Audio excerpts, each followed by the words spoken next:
নওশাদ বলল, মা 500 টাকা দাও, কাজ আছে।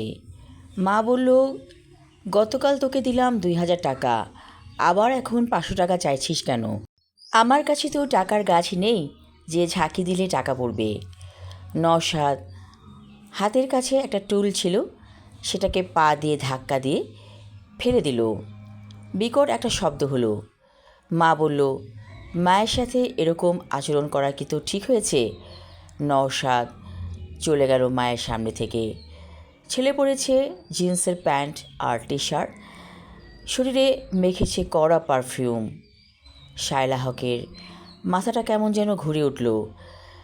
এই কাদেরকে তিনি লালন পালন করছেন, কথা শুনে না, কেমন অধ্যত আচরণ। খুবই দুঃখ পেলেন। এমন সময় ওনার স্বামী এলেন সেই রুমে। বললেন, কি হয়েছে, এত জোরে কিসের শব্দ হলো?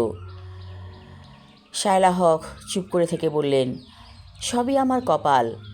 কুসন্তান পেটে ধরেছিলাম, যার কারণে এই বৃদ্ধ বয়সে জ্বালা সইছি। যুবক ছেলে একটু এরকমই হয়, সহ্য করতে হবে। কাকুলি এখনও ভার্সিটি থেকে ফেরেনি, বেশ তো বেলা হয়ে গেল। কাকুলির মা বলল, কি জানি মেয়েটা মাঝে মাঝে এমন করে কেন, দেরি করে আসে। ও নওশাদের মা, আমাকে 1 কাপ চা দাও তো, মাথাটা ভীষণ ধরেছে।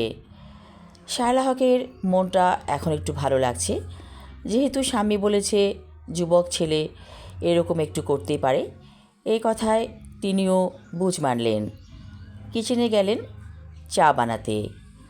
আমি আমার লেখা ছোট গল্প রক্ত মাখা মেঘ পর্ব 2 পড়লাম। পরবর্তী অংশ থাকবে আগামী পর্বে। ধন্যবাদ।